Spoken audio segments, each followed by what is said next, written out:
En este caso, el sistema circulatorio se va a modelar como una red de vasos que se abre con la aorta, la cual comienza a bifurcarse en en vasos más pequeños hasta que se llega hasta los capilares que alcanzan un número de 1.200 millones. Este valor lo saqué G-Physics. Y luego estos capilares comienzan a fusionarse hasta que se llega hasta la vena y ahí se cerraría esta red. El número mínimo de vasos sería el de la aorta vena cava, que es de 1, y el número máximo sería el de los capilares, que es de 1.200 millones. Estos valores los saqué de G-Physics. Y como se puede ver en el gráfico, el número en los extremos va a ser mínimo, pero luego al acercarse al centro de la red va a ir aumentando.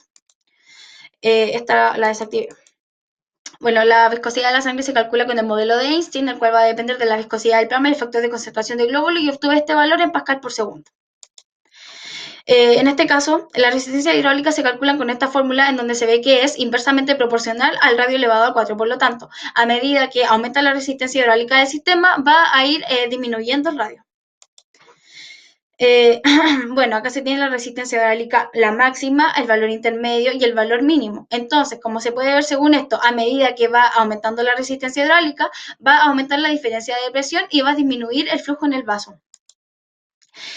Para sacar la resistencia hidráulica paralela, me baso en el ejemplo de las arterias y venas terminales. Se calcula con esta fórmula, la cual va a depender de esta variable. Yo obtuve este valor en esta unidad de medida. Y voy a calcular de forma paralela cuando el segmento se encuentra de esta forma.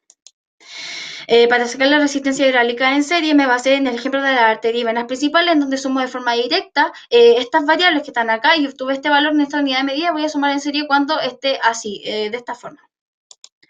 La diferencia, para calcular la presión por los vasos, me baso en la ley de Darcy, que se basa en estas variables, y obtuve 3.4 pascales, que sería la diferencia de presión de las grandes arterias y venas. Es decir, me baso en la resistencia hidráulica y en el flujo del vaso.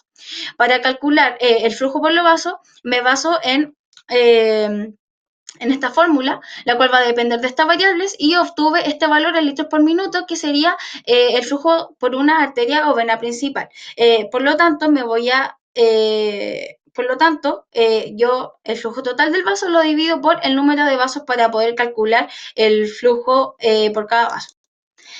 El flujo de la herida, en este caso, me basé en las arterias finales ya hasta las arteriolas, y utilizo la ley de Darcy, que va a depender de estas variables, y obtuve este valor en litros por minuto. Es decir, me baso en la diferencia de presión y en las resistencias hidráulicas, como lo indica la variable.